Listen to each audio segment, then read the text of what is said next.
Easy physics বই থেকে এই পর্বে আমরা কিছু সংক্ষিপ্ত প্রশ্ন সমাধান করব, যে এই সংক্ষিপ্ত প্রশ্নগুলো তোমাদের পরীক্ষায় সংক্ষিপ্ত প্রশ্ন আকারে আসতে পারে সৃজনশীলের ক খ আকারে। মহাকর্ষ বল, তড়িৎচুম্বক বলের মধ্যে দুটি পার্থক্য লেখো। মহাকর্ষ বল যে কোনো দুটি বস্তুর মধ্যে আকর্ষণ বল হচ্ছে মহাকর্ষ বল। দুটি আহিত কণা বা বস্তু তাদের আধানের কারণে একে অপরের উপর যে বল আকর্ষণ করে তাকে তড়িৎচুম্বক বল বলে। মানে বিষয়টা হচ্ছে, এটা হচ্ছে আধানের কারণে যে বলটা কাজ করে, আর এখানে হচ্ছে যে ভরের কারণে যে আকর্ষণ বলটা কাজ করে। মহাকর্ষ বল বস্তু স্থির বা গতিশীল যে কোনো অবস্থায় ক্রিয়া করে। স্থির আহিত বস্তুর মধ্যে শুধুমাত্র তড়িৎ বল ক্রিয়া করে, চুম্বক বল ক্রিয়া করে না। এখানে এছাড়া আরো ভালো উদাহরণ হতে পারে এরকম, মহাকর্ষ বল শুধুমাত্র আকর্ষণ ধর্মী, অন্যদিকে তড়িৎচুম্বক বল আকর্ষণ ও বিকর্ষণ ধর্মী হতে পারে।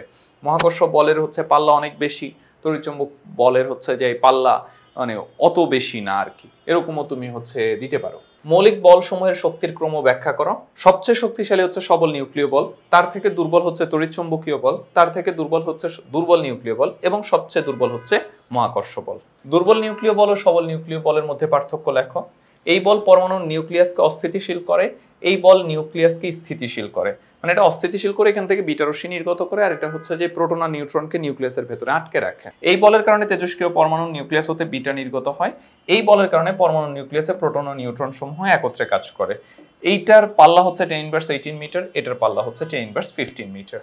সবল নিউক্লিয় বল বলতে কি বুঝছো? যে বলের কারণে পরমাণু নিউক্লিয়াসে প্রোটন ও নিউট্রন সমূহ একত্রে থাকে সেই বলকে সবল নিউক্লিয় বল বলে। এটা হচ্ছে সৃষ্টি জগতের সবচেয়ে শক্তিশালী মৌলিক বল, কিন্তু এটা খুব অল্প দূরত্বে মানে 10⁻15 মিটারে কাজ করে। এই বলের কারণে বড় নিউক্লিয়াসকে ভেঙে বা ছোট একাধিক নিউক্লিয়াসকে জোড়া লাগিয়ে অনেক শক্তি পাওয়া যায়, যেটাকে আমরা নিউক্লিয়ার ফিশন এবং নিউক্লিয়ার ফিউশন বিক্রিয়া বলি। নিউক্লিয়াসের ভেতরে প্রোটন ও নিউট্রনের মধ্যে কোন বল কাজ করে? একটু আগে আমরা আলোচনা করলাম, এই ক্ষেত্রে হচ্ছে সবল নিউক্লিয় বল কাজ করে। কোন বলের কারণে সূর্য থেকে আলো ও তাপ পাওয়া যায়? সবল নিউক্লিয় বলের কারণে। কোন বলের কারণে সূর্য থেকে আলো ও তাপ পাওয়া যায়? সবল নিউক্লিয় বলের জন্য সূর্য থেকে আলো ও তাপ তৈরি হয়।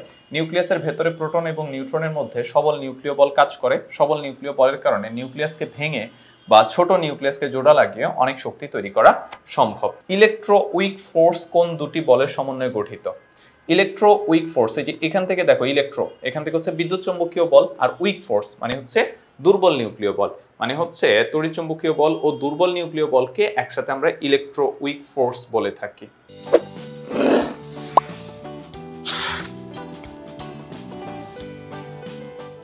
বস্তুর ওজনের সাথে ঘর্ষণ বলের সম্পর্ক ব্যাখ্যা করো। আপাত দৃষ্টিতে কোনো বস্তুর তলকে মসৃণ মনে হলেও প্রকৃতপক্ষে এর উপর উঁচু নিচু অনেক খাঁজ থাকে। যখন একটি বস্তু অন্য একটি বস্তুর উপর দিয়ে গতিশীল হয় তখন উভয় বস্তুর সংস্পর্শ তলে খাঁজগুলো পরস্পর আটকে যায়, এভাবে ঘর্ষণ বল উৎপন্ন হয়। বস্তুর ওজন বেশি হলে খাঁজগুলো আরো আটকে যায়, ফলে আরো বেশি ঘর্ষণ বল উৎপন্ন হয়। সবচেয়ে ছোট ঘর্ষণ বল হচ্ছে আবর্ত ঘর্ষণ, মানে হচ্ছে যে গড়িয়ে গড়িয়ে চললে যে ঘর্ষণটা কাজ করে, চাকা গড়িয়ে চলে, একটা ফুটবল গড়িয়ে চলে, এবং গড়িয়ে চললে ঘর্ষণ আসলে খুব কম কাজ করে, এই জন্য এটাকে ছোট ঘর্ষণ আমরা বলি। যানবাহনের চাকা লাগানো হয় কেন? ঘর্ষণ কমানোর জন্য। একটা যানবাহন ধরো, ব্যাপারটা এরকম হলো, তুমি দেখলা যে একটা বাস এরকম হচ্ছে ধরো ঠেলে ঠেলে নিয়ে যাওয়া হচ্ছে, মানে চাকা নাই, বডি মাটিতে মিশে আছে, ঠেলে ঠেলে নিয়ে যাচ্ছে। কি বিভৎস দৃশ্য হবে না? ধরো ভেতরে যাত্রী বসে আছে আর ড্রাইভার সামনে পেছনে হেল্পার দুজন মিলে হচ্ছে বাস ঠেলতেছে, আদৌ নিতে পারবে না, এটা কি একটা বিভৎস সিনারিও হবে। তো এই ক্ষেত্রে আসলে ঘর্ষণ অনেক বেশি হয় বলে হচ্ছে এভাবে নেওয়া সম্ভব না, এই জন্য ঘর্ষণ কমানোর জন্য চাকা ব্যবহার করা হয়। একে চাকার কারণে হচ্ছে জায়গাটা খুব কম হচ্ছে মাটির সাথে ঘর্ষণে কাজ করে, আবার চাকার কারণে হচ্ছে আবর্ত ঘর্ষণ কাজ করে, এই জন্য ঘর্ষণ কমানোর জন্য মূলত চাকা ব্যবহার করা হয়।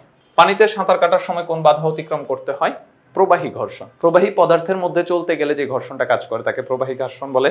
বাতাসের ক্ষেত্রে হচ্ছে প্রবাহী ঘর্ষণ কাজ করে, পানিতে সাঁতার কাটার ক্ষেত্রে বা পানির ক্ষেত্রে প্রবাহী ঘর্ষণ কাজ করে। একটি মার্বেল গ্লিসারিনের মধ্য দিয়ে গেলে কোন বল অনুভব করে? অবশ্যই প্রবাহী ঘর্ষণ, যেহেতু গ্লিসারিন একটি প্রবাহী পদার্থ, আর প্রবাহী পদার্থের কারণে যে ঘর্ষণটা সৃষ্টি হয় তাকে প্রবাহী ঘর্ষণ বলে। প্যারাশুটে চড়ে নিচে নামার ক্ষেত্রে কোন ধরনের ঘর্ষণ বল কাজ করে? এক্ষেত্রেও আমাদের প্রবাহী ঘর্ষণ কাজ করবে, কারণ বাতাস একটি প্রবাহী পদার্থ। বিভিন্ন ইঞ্জিনে মোবিল ব্যবহার করা হয় কেন? ইঞ্জিনের মাঝে যন্ত্র অংশ মোবিল ব্যবহার করা হয় তখন ঘর্ষণের পরিমাণ অনেক অংশে কমে যায়। ইঞ্জিনে মোবিল ব্যবহার না করলে তীব্র ঘর্ষণের ফলে প্রচুর তাপ উৎপন্ন হবে এবং যন্ত্রাংশের ক্ষয়ে নষ্ট হয়ে যাবে। চিত্রে দেখানো সুতায় হ্যাচকা টান দিয়ে এই সুতাটিকে ছিঁড়বে, ধীরে ধীরে টান দিলে বি সুতাটি ছিঁড়বে কেন?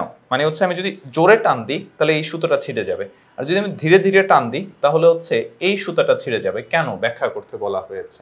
চিত্রে এই সুতাটি হ্যাঁচকা টান দিলে ব্লকটি অতিক্রম করে বি সুতায় প্রযুক্ত হওয়ার যথেষ্ট সময় পাবে না, ফলে সম্পূর্ণ বলটি এই সুতার উপর প্রযুক্ত হবে বলে তখন এই সুতাটি ছিঁড়বে। কিন্তু ধীরে ধীরে টান দিলে সেটি সঞ্চালনের সময় পাবে, ফলে নিট বলটি বি সুতায় প্রযুক্ত হবে বলে তখন বি সুতাটি ছিঁড়বে। মানে এইখানে তো একটা ব্লক আছে, যে এখানে একটা ব্লক আছে, তো আমি যখন একটা জোরে টান দিব তখন খুব ইনস্ট্যান্ট হচ্ছে অধিক ফোর্স কাজ করবে, যার ফলে বলটা বি পর্যন্ত ট্রান্সফার হওয়ার সময় পাবে না, যার ফলে এটা ছিঁড়ে যাবে। কিন্তু আমি ধরো একটু ধীরে ধীরে টান দিলাম, মানে এরকম একটা হচ্ছে এরকম টান দেয়া আর একটা হচ্ছে এরকম টান দেয়া, এভাবে ধীরে ধীরে টান দিলে নিট ফোর্সটা হচ্ছে বি পর্যন্ত পৌঁছাতে পারবে, আর তখন হচ্ছে বি সুতাটা ছিঁড়বে। তো এটাই ছিল এই পর্বে সংক্ষিপ্ত প্রশ্নগুলোর সমাধান। পরবর্তী পর্বে আমরা আরো কিছু সংক্ষিপ্ত প্রশ্ন সমাধান করবো, আর এই প্রশ্নগুলো আমরা সমাধান করছি ইজি ফিজিক্স বই থেকে। যারা ইজি ফিজিক্স বই সংগ্রহ করেনি খুব দ্রুত সংগ্রহ করে ফেলবে।